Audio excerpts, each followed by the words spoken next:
Outwitting a Crocodile, a traditional Malaysian folk tale retold by Chok Yoon from Malaysia.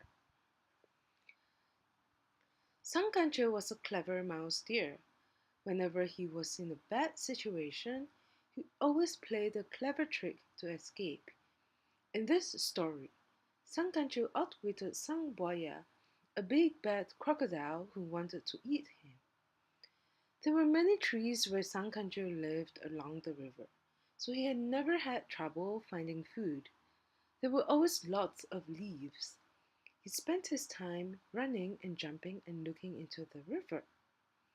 Sang Buaya, the big bad crocodile, lived in the river with other crocodiles.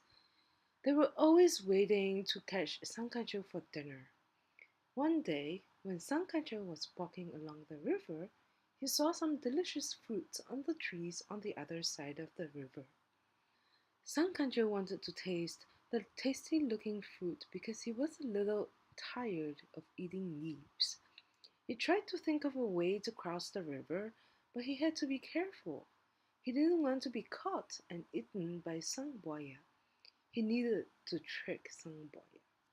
Sang Kancil suddenly had an idea. He called out to the crocodile, Sang Buaya, Sang Buaya!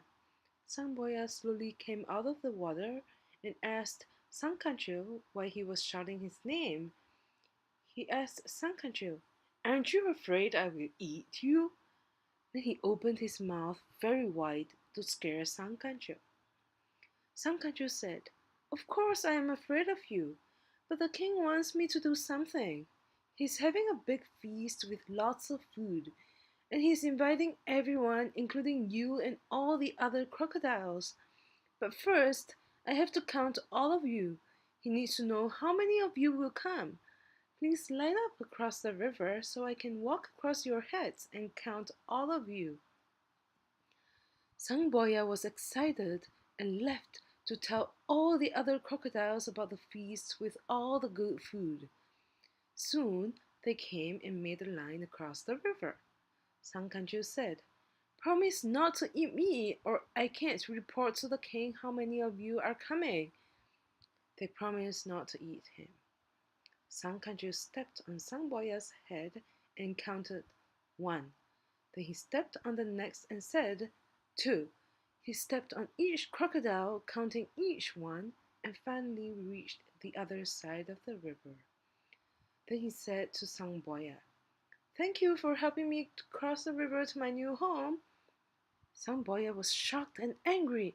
He shouted at Sang Kancil, you tricked us. There's no feast, is there? All of the crocodiles looked at Sang Boya angrily. They were angry because he let Sang Kancil trick all of them. Sang Kancil loved his new home on the other side of the river because he had a lot of tasty food to eat. Poor Sang Boya was not so lucky. After that, none of the other crocodiles ever talked to him again.